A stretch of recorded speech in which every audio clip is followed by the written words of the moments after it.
Hola, buenos días. Hoy es 20 de junio del 2021, siendo las 9 de la mañana. Agradecemos a Ronald Rodríguez. Él es un hermano colombiano, politólogo, investigador, internacionalista, quien está encargado de unos proyectos muy importantes relacionados con la migración venezolana en Colombia, involucrado directamente con la Universidad del Rosario. Eres profesor en la Universidad del Rosario y en la Universidad de La Sabana, ¿correcto?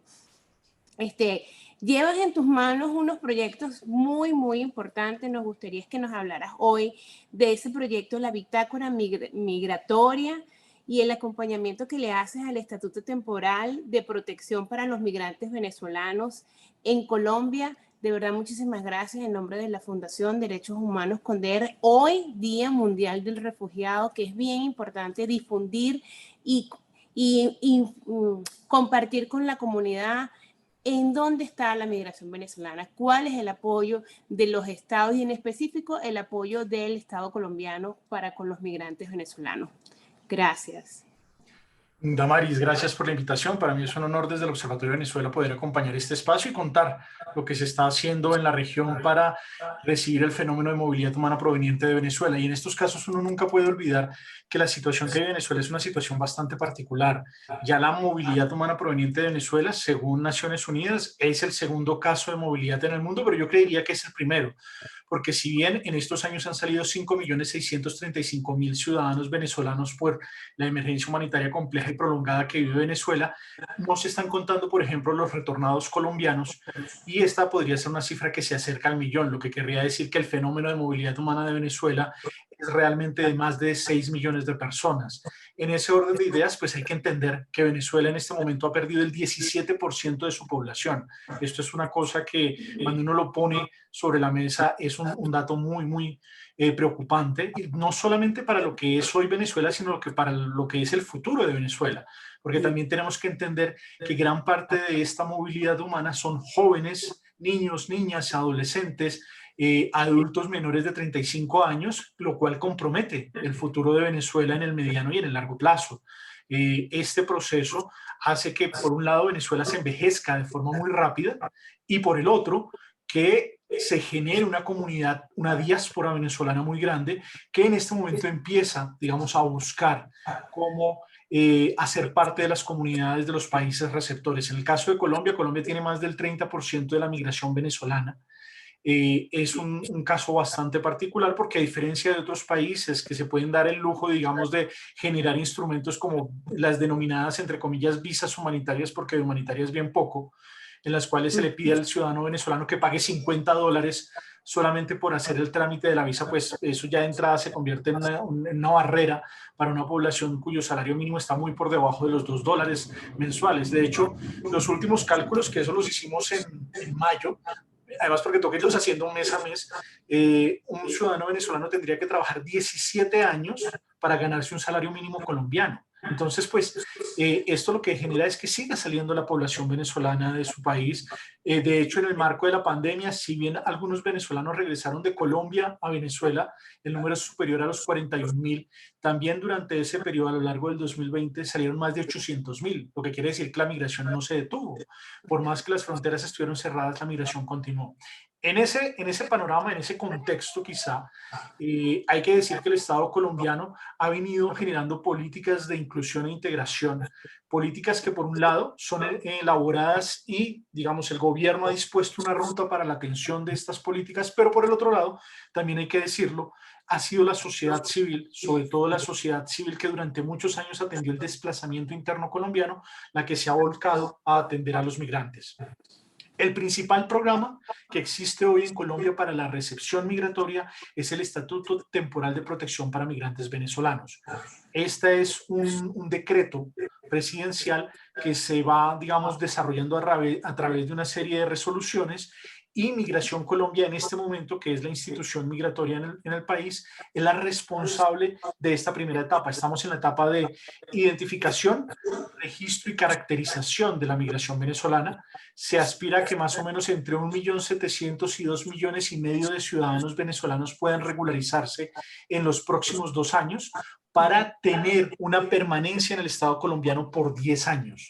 Entonces, estos primeros 2 años son de eso, de registro, caracterización y plena identificación de la población venezolana.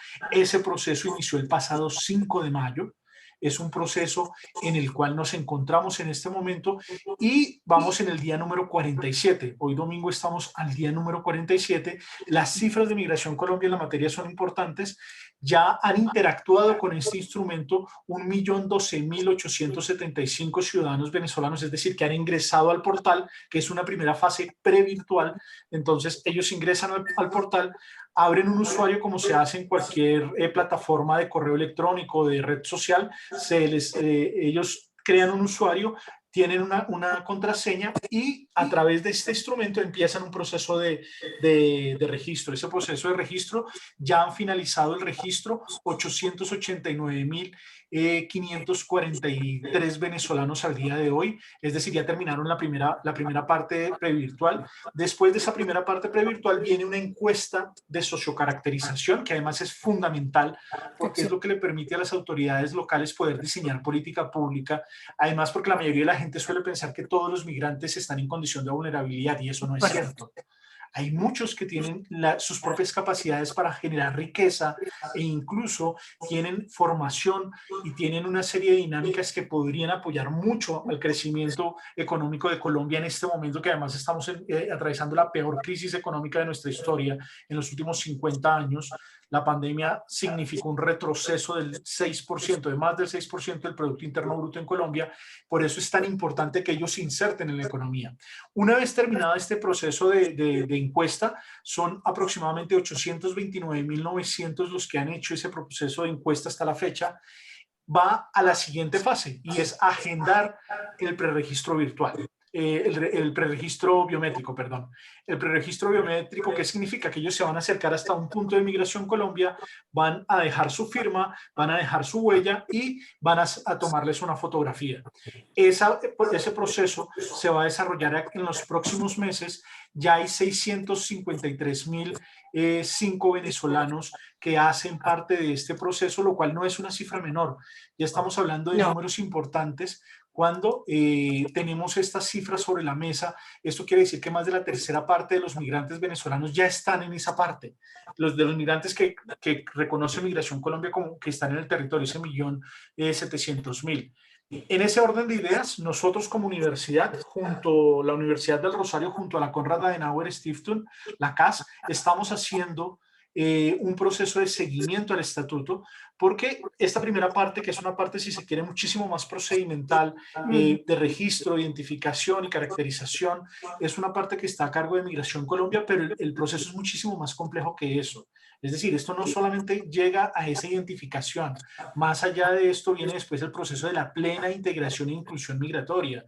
Es decir, por ejemplo, ¿qué pasa con las personas que lograron hacer todo este registro, obtuvieron su permiso por protección temporal, el PPT, que le dura 10 años? Esa persona realmente, por ejemplo, pudo acceder a salud, pudo acceder a educación, pudo acceder a trabajo. ¿Cuáles fueron las condiciones de ese trabajo? ¿Puede apoyar el sistema de seguridad social? ¿Puede pagar pensión? ¿Puede hacer ahorros para el futuro, un eventual ahorro para cuando desee regresar a Venezuela, o incluso si envejece en Colombia para comprar una casa, una vivienda en la cual ya pueda pasarse y convertirse en un residente colombiano? Recordemos que este estatuto le abre el camino a los ciudadanos venezolanos para la residencia formal en Colombia. Obviamente, pues no todos los que van a hacer este proceso lo van a lograr, porque muchos en algún momento van a buscar regresar a Venezuela o incluso se van a ir a terceros países. Particularmente en los últimos meses hemos detectado como algunos de los ciudadanos que estaban en Colombia han empezado a irse hacia los Estados Unidos buscando una condición muchísimo mejor. Obviamente, pues el sueño americano siempre está en la mente de los latinoamericanos, pero Colombia en la región es el país que ha generado un instrumento de integración y no por un acto de caridad con los venezolanos, y en eso hay que ser claro. El futuro de Colombia depende de cómo construyamos ese proceso. un proceso que tiene un montón de retos por delante, que en los primeros días tuvo muchas dificultades. Por ejemplo, la plataforma presentó muchos problemas, muchos ciudadanos ingresaban y la experiencia del usuario no era la más adecuada. Algunas personas sé que duraron más de 7, 8 horas teniendo que hacer el proceso, porque la plataforma, claro, lo que sucedió es que todos ingresaron al mismo tiempo y no hay ninguna plataforma en el mundo que soporte ese nivel de demanda, y los problemas no tardaron en presentarse. Ahorita los problemas que se están presentando es con los agendamientos del registro virtual, del registro biométrico, perdón, y ahí digamos que hay un cuello de botella. Nosotros como observatorio en esta bitácora migratoria lo que hacemos es ir diciendo cuáles son esos temas que se empiezan a complejizar, decir cuando las cosas están saliendo bien, y hay que decir que en este mes y medio que lleva el proceso las cosas están saliendo muy bien en la parte previrtual. Habrá que ver si cuando ya tenemos que ir a la parte presencial, la cosa continúa, porque el reto es grande y más por las actuales condiciones de salud pública que vive Colombia. Wow, wow, o sea que es muy, el contexto del estatuto sí refleja o va a llevar a una permanencia legal de muchos venezolanos. Dime una cosa, ¿cuál es el propósito o cuál es el final? ¿Pueden los venezolanos optar por una residencia permanente en Colombia dentro de 5 o 10 años, como tú lo referiste? En efecto, digamos que el estatuto abre el camino, abre una ruta para que el ciudadano venezolano, incluso el que ingresó irregularmente a territorio colombiano, Oh. pueda llegar a tener esa residencia y pueda ser parte de la comunidad nacional colombiana. De hecho, ya lo son. Ya están en territorio colombiano y ya hacen parte de la dinámica sociopolítica del país. Obviamente, pues no es un proceso fácil, no es que sea un proceso automático o sumatorio, todo lo contrario, es una ruta que se abre en la cual, por ejemplo, el ciudadano venezolano estará obligado casi que todos los años a tener que llenar la encuesta de sociocaracterización. ¿Esto por qué? Porque el fenómeno todavía está lo que nosotros llamamos desterritorializado. Me explico. La población venezolana, por el deterioro que ha vivido el país, ha tenido una lógica de desterritorialización. ¿Qué es lo que lo une a uno al territorio? Sus propiedades, su casa, su vivienda, sus ahorros, el tener una pensión, el tener unos recursos para los años de vejez, su familia, los vínculos personales que uno tiene, los amigos. Pero ¿qué le ha pasado al venezolano en los últimos años? Primero, que la familia empezó a irse. Todos, unos hacia España, Estados Unidos, Perú, Chile, Ecuador. Mejor dicho, los venezolanos se convirtieron en un pueblo casi que errante, que van por el mundo y han llegado a muchas localidades. Entonces ese elemento familiar se ha ido diluido. El elemento de la propiedad. El régimen dictatorial lamentablemente ha acabado con la dinámica de la propiedad. Muchos venezolanos que tenían su casa, pues ven cómo pierden su casa, cómo se desvaloriza, cómo incluso ante una situación de penuria se ven obligados a venderlas a unos precios irrisorios, ya sea para conseguir medicina o incluso para conseguir medios de vida, para conseguir alimento.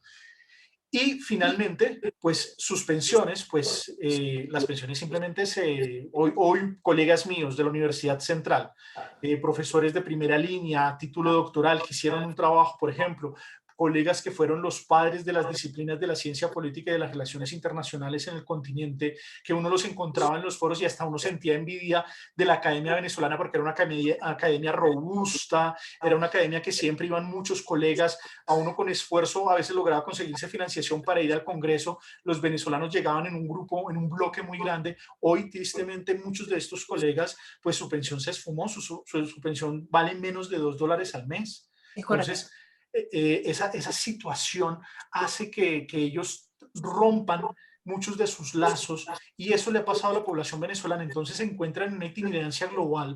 Incluso en Colombia hemos encontrado que un día se encuentran, en el caso de Bogotá, en una localidad, y al día siguiente se pasan a otra localidad, y en la mañana siguiente escuchan que en el Quindío están pagándole a los venezolanos por recoger café, y se van para el Quindío a recoger café. Entonces, sí, esa itinerancia hace muy difícil diseñar políticas públicas de atención, porque pues la oferta educativa se abre para la población que está en un espacio geográfico determinado. Entonces, yo no puedo decir, no, voy a abrir 2.000 cupos o voy a abrir 5.000 cupos para estudiantes venezolanos, que además es un dato importante. Colombia, desde el primer momento, le dio acceso a la educación a todos los niños, niñas y adolescentes venezolanos, independientemente de su condición. Es decir, si estaban regular o irregularmente en territorio colombiano. pero pues para las autoridades locales ese es un reto. Entonces, parte del registro implica que cada año ellos digamos, entren a la página de internet y digan en qué ciudad están viviendo, cuáles son sus condiciones socioeconómicas, si ya lograron, por ejemplo, los que están en condición de vulnerabilidad, salir de la vulnerabilidad, si ya consiguieron un trabajo mucho más estable, si han podido continuar con su proceso educativo. Por ejemplo, si los niños ya terminaron colegio, ahí teníamos un cuello de botella porque los niños que estudiaban podían estudiar pero no podían graduarse. Entonces ahí Exacto.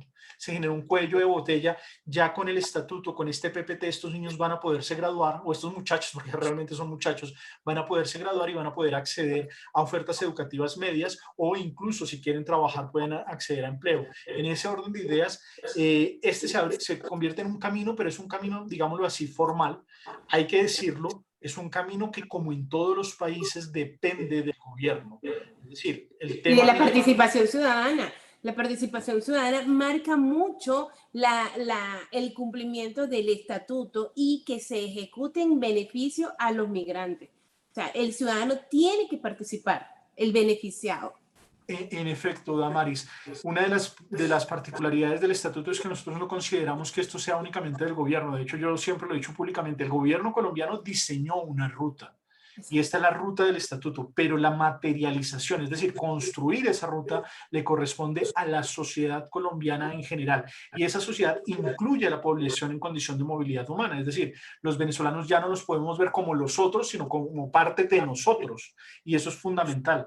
No entenderlo así, pensar que están de visita y que se van a regresar, fue un error durante 5 años. Recordemos que la crisis, la emergencia humanitaria compleja, digamos que se hizo latente después del 19 de agosto de 2015, cuando ocurre la primera expulsión de ciudadanos colombianos en la zona de frontera, y muchos de ellos llegan con sus familias.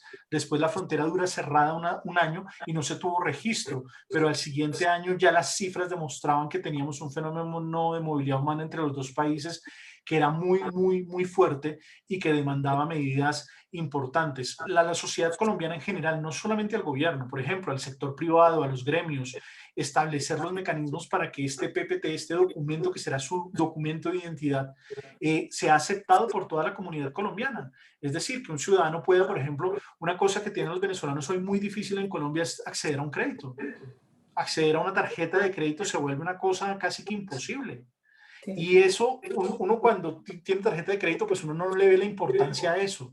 Pero ahora una tarjeta de crédito pues es la mitad de la interacción por redes sociales, por compras en internet, por compras de suscripción de periódico. O sea, con cualquier cosa que quieras hacer en internet necesitas una tarjeta de crédito, y los venezolanos ni siquiera tienen la posibilidad de adquirir una. Entonces, ahí hay unos caminos que toca ir destrabando para que el venezolano no solamente pueda abrir su cuenta de ahorros para recibir su salario, sino que también pueda tener acceso a crédito para crear industria, crear empresa en Colombia, que hay muchos venezolanos que de hecho han cambiado algunos sectores comerciales, los han sacado de su enquistamiento, porque eso es lo que hace la migración. La migración dinamiza, transforma, cambia.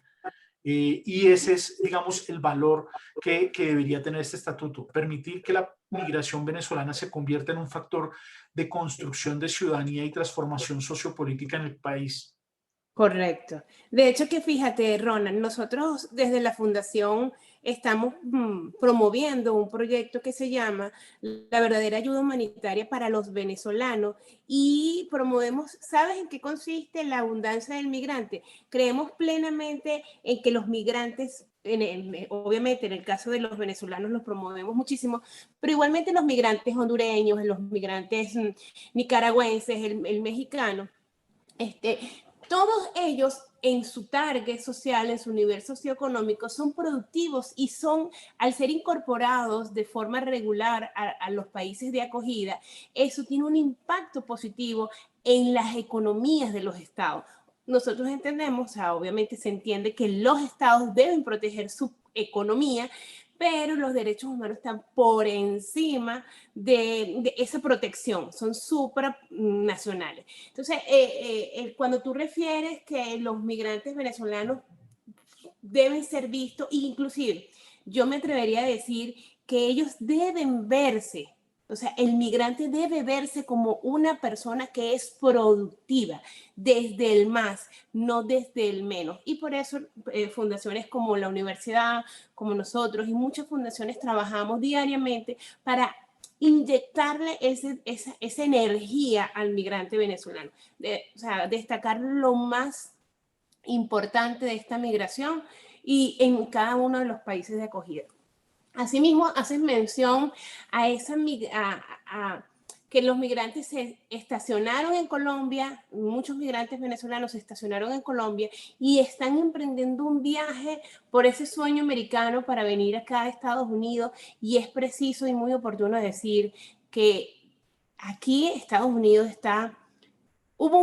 hay una temporalidad, el TPS, pero son para los que ya están establecidos aquí antes del 9 de marzo. Todos los que se vengan de forma irregular no gozan de esa protección temporal que es el TPS. Y eso nos preocupa muchísimo porque las detenciones migratorias son una realidad. Una de las cosas que hace que las personas pasen mucho más tiempo en detención es la falta de documentos de identidad. O sea, y cuando entramos al fondo, todos los países van a presentar ese gran problema, porque cuando en Venezuela no se genera un pasaporte en tiempo hábil, es una carga del migrante demostrar quién es. Y es una obligación del Estado verificar que ese migrante no representa un peligro para su sociedad. Entonces, por eso es que ver la migración, presentar políticas migratorias desde la globalidad es lo correcto. Hoy aprendimos que es muy exitoso, o puede ser muy exitoso, el estatuto temporal para los venezolanos en Colombia. Pero cuando empezamos, falta informar más a los venezolanos que están en Colombia, motivarlos a que hagan raíces en Colombia, que puede ser hasta mucho más fácil la inclusión, el idioma. La idiosincrasia es muy parecida a la de nuestra, acá en Colombia, en Estados Unidos, en España. Son muchas las diferencias que impactan en esa psicología de la persona, y los casos de afectación personal y familiar son muy desgarradores, de verdad. De verdad que es súper importante esa, ¿cómo lo llamamos? Esa continuidad, esa vigilancia que le están dando desde la universidad y en el proyecto Bitácora a la inclusión de los venezolanos. Dinos una cosa, ¿qué sucede con ese venezolano que entró de forma irregular, con ese venezolano que no tiene un pasaporte, o con las mujeres venezolanas que no tienen pasaporte y están en gestación? ¿Cómo las puede amparar el estatuto?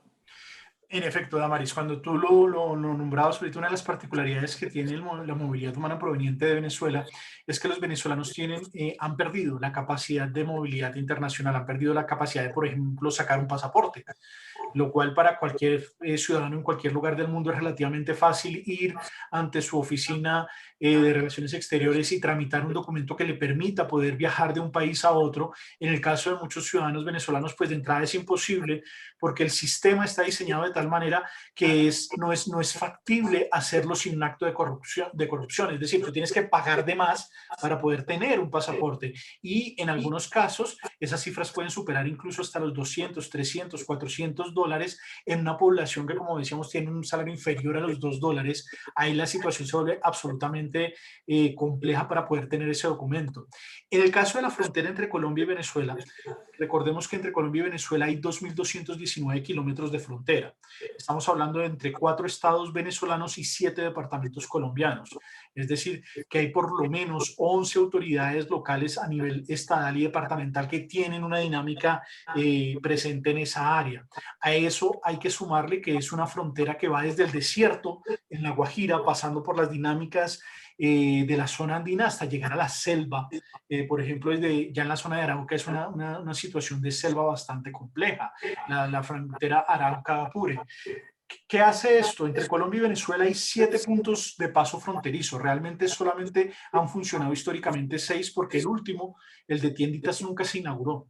Es decir, nunca fue utilizado formalmente y es tal vez el espacio que tiene más infraestructura para el paso entre los dos países, pero por las diferencias que existen entre el gobierno colombiano y el régimen venezolano nunca pudo ser abierto. Hoy un ciudadano venezolano que busca salir de su país no lo puede hacer regularmente desde Venezuela. ¿Por qué? Porque la frontera en este momento se encuentra cerrada del lado venezolano, entonces las autoridades migratorias venezolanas no le sellan su pasaporte de salida, y en el caso de Colombia, que abrió su frontera hace relativamente poco, después de durar el periodo más largo de la historia cerrada de la frontera, fue más de un año en este caso, fue por la dinámica de la emergencia humanitaria, pero particularmente por toda la emergencia de salud pública que estábamos viviendo. Hoy un venezolano se ve obligado a tener que pasar por zonas irregulares, por trochas. Solamente en norte de Santander, Táchira, estamos hablando de más de 200 trochas en la zona de Cúcuta.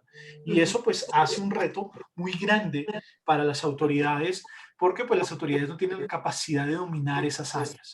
Entonces, una ciudadana venezolana, un ciudadano venezolano que primero no tiene pasaporte, se ve obligado a pasar por unas áreas que están dominadas por grupos al margen de la ley, que depende del grupo al margen de la ley que te toque, que si incluso, tristemente, que si son algunos de los de la Guardia Nacional Venezolana, pues te roban las cosas que llevas, que es una cosa paradójica, pero te roban lo que llevas. Uno diría, bueno, pues es más seguro pasar por un punto irregular de la Guardia. No, terminan siendo más favorables los puntos que son de los grupos guerrilleros, particularmente del ELN, porque ellos piden a cambio un dinero, pero te respetan la propiedad de los objetos, mientras que la Guardia no. Entonces se generan unas dinámicas muy complejas, y el peor de los casos es los que quedan supeditados a la dinámica de la criminalidad, sin ningún tipo de ley ni Dios. Ahí hemos tenido casos de trata de personas, niños, niñas y adolescentes corren un alto riesgo en la zona de frontera. El tema de trata se disparó precisamente porque hay niños, niñas de 13, 14, 12 años que son retenidas por estos actores y vendidas en el mercado negro para diferentes labores que van desde raspachines de coca hasta para explotación sexual. Y obviamente pues muchas veces las personas no tienen ni siquiera a quién recurrir. Si un papá va con su hija pasando por esta zona y le quitan a su hija, no hay forma de que este señor pueda recurrir a una autoridad venezolana ni tampoco colombiana para resolver la situación. Y es Entonces, muy complejo ese punto. hay unos riesgos que son terribles. Por eso nosotros hemos pugnado que es mejor, independientemente de las diferencias que hay con el régimen dictatorial de Nicolás Maduro, es mejor abrir la frontera y es mejor que las personas puedan pasar por un paso establecido, y no que se vean obligadas a tener que hacerlo por las trochas. Una persona que ingrese irregularmente a Colombia con el Estatuto Temporal de Protección para Migrantes Venezolanos por primera vez tiene la oportunidad, bueno, no por primera vez, por segunda vez realmente, tienen la oportunidad de regularizarse en Colombia. El primer ejercicio ocurrió en 2018 con el registro administrativo para la migración venezolana. Ese fue un ejercicio que duró poco más de 2 meses y que le permitió a más de 400.000 venezolanos que habían ingresado irregularmente a territorio colombiano poder hacer un proceso de regularización, y se les dio un permiso especial de permanencia por RAM o por registro administrativo de la migración venezolana. Fue un ejercicio que se hizo en el marco de las personerías en Colombia, con ayuda de la Oficina de Gestión de Riesgo y Cooperación Internacional. Ese proceso permitió que estos ciudadanos se regularizaran. ¿Cuál es el reto hoy en día con el nuevo registro? Que hay más de 953.000 ciudadanos venezolanos que se encuentran de forma irregular según los cálculos de Migración Colombia. Entonces, lo que busca hacer el estatuto es que con el RUM, con el Registro Único de Migrantes Venezolanos, podamos hacer que esos venezolanos queden regularizados en Colombia. Y eso pasa por la plena identificación, la caracterización y el proceso o la ruta que le va a permitir regularizarse en territorio colombiano por los próximos 10 años. Es una oportunidad, y es una oportunidad que está abierta incluso por 2 años más. Es decir, los ciudadanos venezolanos que de aquí a noviembre 24 de 2023 ingresen al territorio nacional van a poder regularizarse si ingresan, si hacen ese ingreso de forma regular. Lo que no pueden hacer es hacerlo por las trochas. Si lo hacen por las trochas, ese proceso no es válido.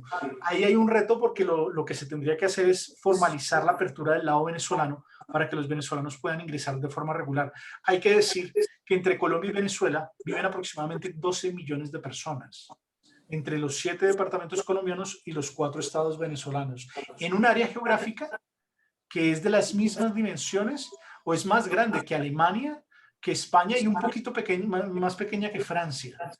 Pero en esa área hay 4.900.000 personas de origen venezolano que tienen la tarjeta de movilidad fronteriza, un instrumento que cuando la frontera está abierta les permite ingresar al territorio colombiano, comprar bienes y servicios y regresar al territorio venezolano. Pero hay que decirlo también, los colombianos también aprovechan las situaciones que se dan de desequilibrio entre los dos sistemas económicos para llevar y vender cosas en Venezuela. Entonces el flujo no es solamente que vengan venezolanos, también hay muchos colombianos que viajan a Venezuela con bienes y servicios que venden para llevar y para obtenerse un medio de ganancia de vida. Entonces, es una zona, es tal vez una de las fronteras más activas de América, la segunda más activa de América, y tiene unos retos por delante muy grandes porque la regularización debe contemplar que este instrumento que es solamente para la zona de fronteriza se refuerce en lugar de desaparecerlo, en lugar de debilitarse. Entonces, hay una serie de retos muy importantes, pero respondiendo a tu pregunta, en efecto, por primera vez digamos que tenemos un instrumento que le permite o que le asegura a aquellos ciudadanos venezolanos que están en irregularidad poder regularizarse, poder, digamos, construir un futuro en Colombia a partir del instrumento que ha creado el gobierno colombiano, que tiene una vigencia de 10 años y que se convierte en ruta para la residencia, pero muy seguramente en los próximos 10 años vamos a ver importantes transformaciones en la zona de frontera, porque ya no es la misma zona de frontera de hace 20 o de hace 30 años, se ha transformado precisamente por la cantidad de personas que llegan a pasar en un solo día. Los flujos, cuando la frontera estaba abierta, podían superar las 50.000 personas diarias. O sea, estamos hablando de tal vez una de las fronteras más dinámicas del mundo. Del mundo, sí, señor. De hecho, que basado en esto, la primera vez que yo escuché a Ronald fue en un programa que tú tienes que se llama Esto no es una frontera, es un río. Realmente fue impactante escuchar la forma en que ustedes han podido documentar y la forma en que lo puedes expresar. Cuando tú hablas, lo pueden revisar en su Twitter, y él lo refiere, esto no es una frontera, es un río de gente. Explícanos cómo, o sea, porque la forma en que lo expresaste tiene tanta realidad, no es drama, es realidad. Pues es que la frontera entre Colombia y Venezuela es anterior a Colombia y Venezuela, me explico. La frontera realmente no es un punto de ruptura, no es que haya una línea pintada en el piso y que uno no pueda pasar esa línea. Eso digamos que es la versión o la visión que tenemos muchas veces desde Bogotá y Caracas, de que la frontera hasta ahí llega el territorio colombiano y de ahí para adelante ya nada es Colombia, y eso no es así. De hecho, pues la población que vive ahí lleva interactuando antes de que nosotros fuéramos república, antes de que nosotros nos separáramos, antes incluso de que naciera la Capitanía de Venezuela en 1777, este territorio ya tenía un relacionamiento, unos vínculos entre la población del Táchira y la población, por ejemplo, del norte de Santander, o la población entre el Zulia y la Guajira colombiana, o entre el Arauca y el Apure. Era una dinámica donde la gente, para ellos pasar la frontera es como para nosotros cruzar una calle, no hay una diferencia real que separe a Su estas modo personas. vivendi. Exacto, para ellos, tú le preguntas a un habitante de Táchira o de Cúcuta, su familia de dónde es, y no logran decirlo con precisión porque tienen una tía que vive en Colombia, porque tienen un abuelo que viene de una zona más allá. O sea, es una mezcla que se da en esta área. Nosotros somos los que desde el centro creemos que ahí sí hay una frontera y que eso se puede separar, incluso que se puede cerrar. Nosotros hablamos de cierre de frontera, pero realmente es que la frontera no se cierra, porque la gente sigue pasando. De hecho, pues en este periodo, en el 2020, salieron más de 800.000 personas de Venezuela. Es decir, a pesar de que estaba cerrada supuestamente la frontera por la pandemia, aún así El continuaron flujo es. saliendo los venezolanos. Cuando nosotros hacíamos alusión a eso de esto no es una frontera, esto es un río, pues eso fue hace 5 años cuando empezó el fenómeno, y estábamos buscando nombres y estábamos buscando la musicalización para el programa, y nos encontramos con la musicalización que hizo Dudamel para la película El Libertador. Y una de las pistas se llama Esto no es una frontera, esto es un río. Y empezamos a buscar, lamentablemente no hemos encontrado la referencia histórica, porque en la película supuestamente esto es una frase que dice Bolívar, pero creo que es más una licencia del guionista que cualquier otra cosa, pero que al final termina fundiendo lo que significa realmente esa frontera. La frontera, que para nosotros es una línea que separa, para ellos no, para la gente que vive en la zona de frontera es eso, es un río, es una avenida, es un espacio que está ahí y que no significa un muro o una barrera, todo lo contrario. el río tiene una particularidad y es que el río es un camino de tránsito, es un vínculo de comunicación. Entonces, no separa, sino que termina desuniendo. Entonces, en ese término empezamos a trabajar y junto con el equipo que teníamos en ese momento en el programa, decidimos que el mejor nombre para el programa era ese. Era esto no es una frontera, esto es un río.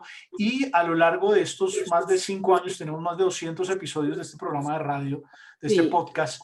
Hemos hablado con diferentes autoridades, tanto del lado colombiano como del lado venezolano, representantes de oposición, con diferentes actores, tratando de buscar y encontrar, y sobre todo el objetivo del programa es uno, es explicarle a la sociedad colombiana un poco lo que representa este proceso, porque este proceso nos va a cambiar.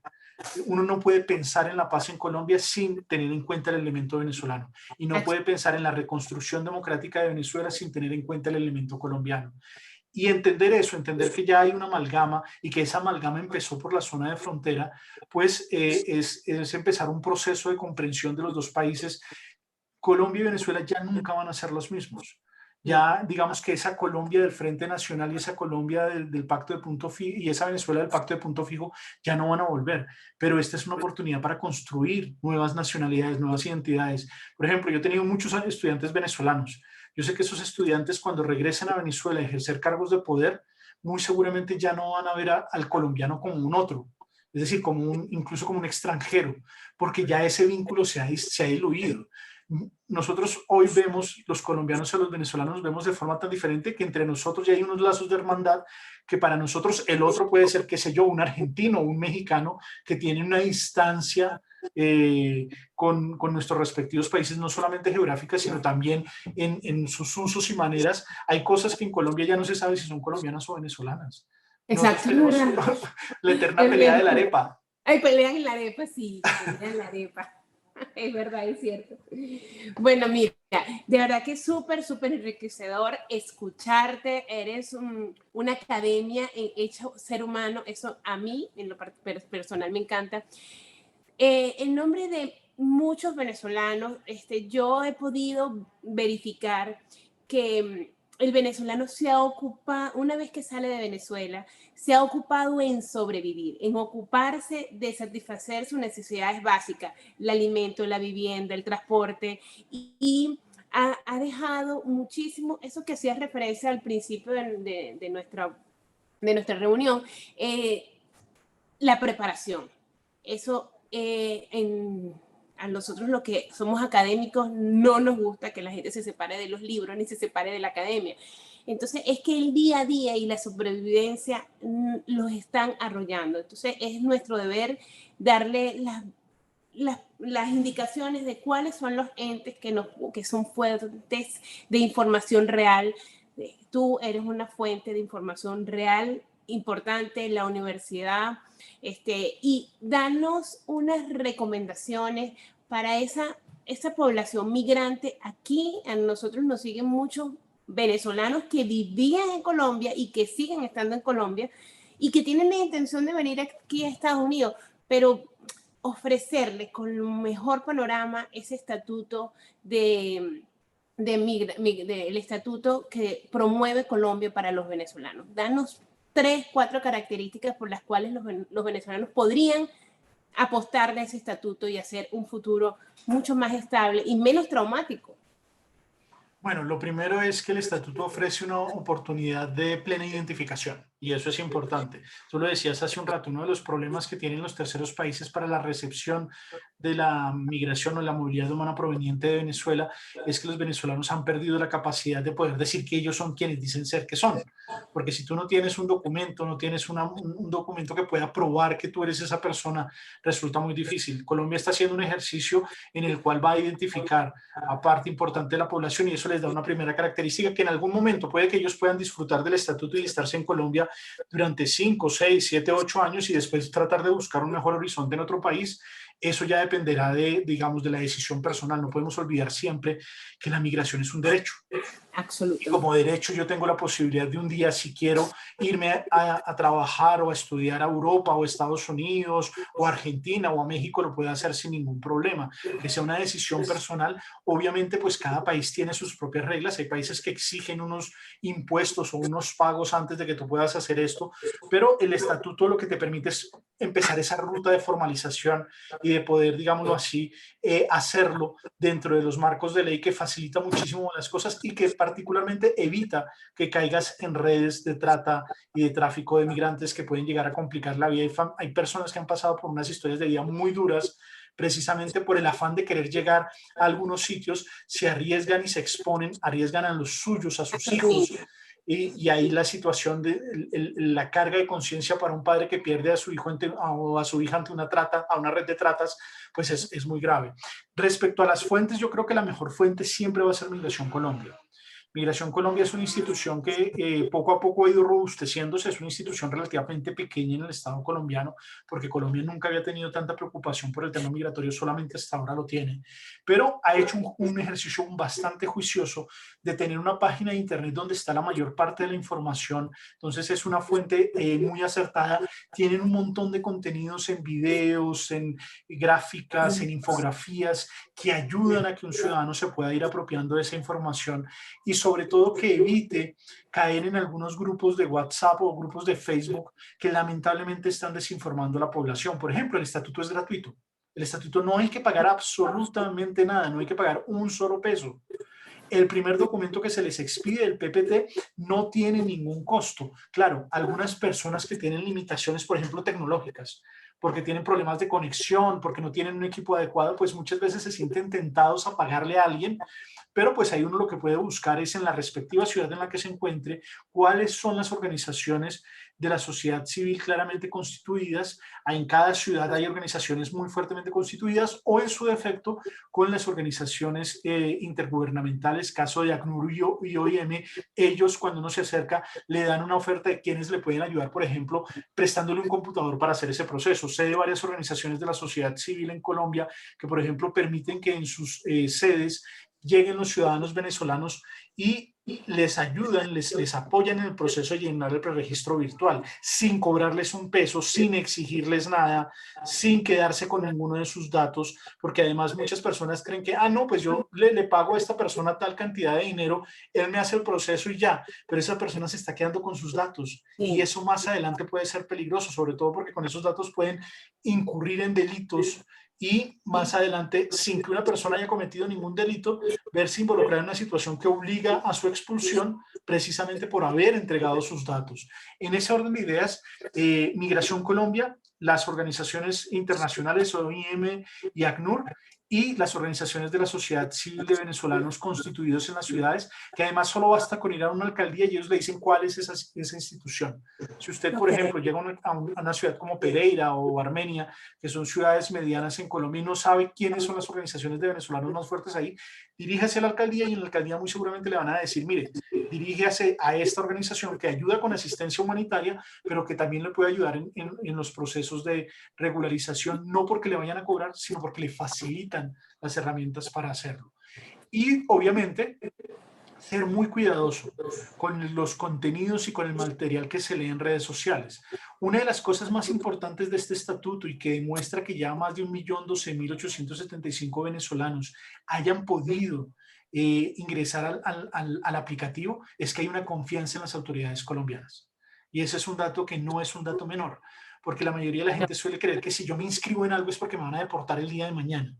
Este instrumento ha logrado, o el Estado colombiano y sus autoridades han logrado generar tanta confianza de que las herramientas que estamos creando son para la regularización de los venezolanos y no para la persecución, que precisamente hoy 1.012.875 venezolanos han decidido voluntariamente ingresar y hacer este proceso, iniciar este proceso. ¿Que todavía falta? Claro que falta. Claro. Aproximadamente el 64% de las personas que han iniciado el proceso lo han logrado finalizar para la siguiente etapa. O sea que ahí todavía hay un margen de más del 30% sobre el cual tenemos que trabajar para que esas personas puedan finalizar ese proceso. No obstante, los datos son muy buenos. Yo soy muy crítico con el trabajo de Migración Colombia y nosotros estamos ahí al dedillo de lo que está haciendo Migración Colombia y cuando hemos encontrado errores somos los primeros en decirlos, pero también hay que reconocer que el trabajo que viene haciendo Juan Francisco Espinosa en la dirección y el equipo de Migración Colombia en este mes y medio ha dado un muy buen resultado. Cuando no empiece a dar buenos resultados, igual estaremos ahí para decir cuáles son los errores que se han cometido, pero uno debe exaltar que los migrantes venezolanos también han puesto de su parte. Así que los grandes, digamos, los grandes gestores de esto, por un lado es Migración Colombia, pero por el otro lado el pueblo venezolano, que es el que ha hecho el ejercicio, lo que yo te decía al principio, 6 amigos, amigos muy cercanos, haciendo este proceso se gastaron más de 8 o 9 horas frente a un computador, después pasándose el celular, nuevamente intentándolo, y personas que tenían los medios para hacerlo, porque es que para poder entrar a internet a las 4 de la mañana, a las 3 de la mañana, uno tiene que tener ciertas comodidades en su casa, si no es imposible. Los que entran, por ejemplo, los que ingresan a las redes gratuitas de internet en Colombia, hay unas plazas donde hay internet gratis. Hay unos ciertos lugares donde Mintic ha puesto acceso a internet gratuito. En algunas ciudades, incluso algunas empresas de comunicaciones. Entonces, el ciudadano venezolano con su teléfono puede acercarse a estos puntos y empezar a hacer el registro desde ahí. Obviamente no es lo mismo si tú lo haces en tu casa que si lo haces en una plaza donde, por ejemplo, puede llover o puede hacer sol. Pero el espíritu de los venezolanos en querer hacer este proceso se refleja en los números. Y eso es una ganancia, es una ventaja. Obviamente hay retos y creo que el principal reto es empezar a enfrentar la xenofobia que existe y que no se puede negar, que lamentablemente ha venido creciendo, es un instrumento político que se ha utilizado en otras localidades y en este caso no ha sido la excepción. Por eso también nosotros hacemos un acompañamiento y nuestros colegas de la Universidad de la Universidad de Externado y del Derecho a No y de Ser tienen el barómetro de la xenofobia, que también hace un ejercicio de seguimiento al fenómeno de la xenofobia. Por eso es que creemos que la academia toda conjunta tiene que articularse para trabajar en varias direcciones y poder ir construyendo esa integración. No es un proceso, como lo decía al principio, no estamos haciendo, no es un acto de caridad con los venezolanos. Estamos construyendo país en Colombia y la construcción de país debe incluir a esta comunidad que ha llegado en los últimos años y que será fundamental. Cuando tú me decías hace un rato cuál es el aporte que hacen a los venezolanos como migrantes, ya lo están haciendo, porque Colombia era una sociedad que se había envejecido. Mi familia, por ejemplo, mi abuela fue una mujer que tuvo 8 hijos. Eso cambió. Colombia fue una sociedad que pasó de eso, de tener 8, 9, 10, 15 hijos, a una sociedad donde muchas familias ya ni siquiera se plantean tener hijos. Y eso era por el conflicto, una dinámica económica, por toda una serie de transformaciones sociopolíticas que vimos en Colombia en la segunda mitad del siglo XX. Y cuando uno mira las cifras antes de la migración colombiana, Colombia se estaba envejeciendo a una velocidad acelerada, muchísimo más rápido que varios países europeos. Lo que ha pasado con la migración venezolana es que nos ha dado un bono demográfico, un montón de jóvenes, niños, niñas y adolescentes que van a enriquecer la sociedad colombiana y que van a evitar que se envejezca tan rápido. Para muchos eso es un problema menor, ¿no? Pues se envejecieron. El problema es que cuando todos nos envejecemos al mismo tiempo, no hay personas que ayuden a sostener el sistema y que el sistema permita funcionar. Hoy los venezolanos nos están regalando ese bono demográfico y por eso también expreso mi preocupación por el envejecimiento de los venezolanos, porque haber perdido el 17% de su población, pero no solamente el 17% de su población, sino la más joven, va a tener una repercusión en el mediano y en el largo plazo en Venezuela que va a ser importante. Entonces, hay unos retos que vamos a seguir enfrentando como países hermanos y vecinos que somos, y a diferencia de otros que se les dan de humanitarios con visas que no tienen nada de humanitario, creo que el Estado colombiano, no solamente porque no puede, porque físicamente es imposible cerrar la frontera, sino porque entiende que esto es un proceso hacia futuro. Vamos a ver cómo contenemos que algunos actores pretenden instrumentalizar esto políticamente, porque va a pasar. Pasó en Alemania, pasó en Estados Unidos, pasó en Perú hace poco, lo vimos en la campaña. Entonces, Colombia también tiene unos retos en esa materia muy importantes, porque el tema migratorio hoy tristemente se enlaza con lo político. Sí, y eso es lo más complejo de hacer visible al ciudadano. O sea, no tenemos que ver lo migratorio con lo político, de no involucrarlo o no tratar de involucrarlo tanto para que cuando lo concienticemos valoremos lo positivo del ciudadano, de los gobiernos, de las asociaciones civiles, intergubernamentales, porque son muchas las personas que para que el estatuto funcione y se y alcance su objetivo, aquí son muchos los actores. Yo insisto muchísimo en que la participación ciudadana es la clave y el motor de todas las políticas públicas, Entonces hay que mantener como que esa responsabilidad ciudadana. Usted tiene derecho, pero también tiene el deber de participar en los destinos de su país. De verdad, estamos muy agradecidas por tu excelente participación. Siempre te tenemos presente, muy feliz hoy, Día Mundial del Refugiado, de tenerte en la Fundación. Aquí te recibimos cuando quieras en Estados Unidos para cualquier trabajo y hasta para tomarnos un café.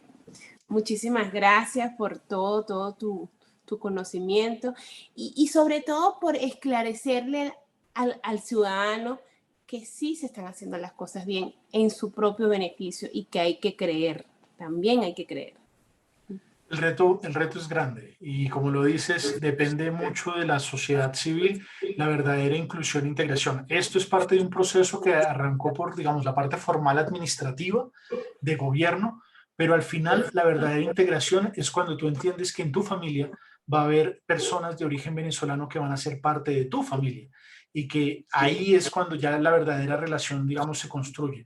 Así lo vivimos los colombianos en Venezuela durante muchas décadas, ahora lo estamos viviendo los colombianos con los hermanos venezolanos y ese es un proceso que va a durar varios años y obviamente es un proceso de constante construcción donde muy seguramente en algunos momentos cometeremos errores porque los errores están, digamos, a la orden del día, pero hay que saber canalizar esa energía para que termine construyendo y no destruyendo. Así que poco a poco vamos como Estado colombiano haciendo un ejercicio nosotros desde la universidad, desde el Observatorio de Venezuela y particularmente en este proyecto Bitácora Migratoria.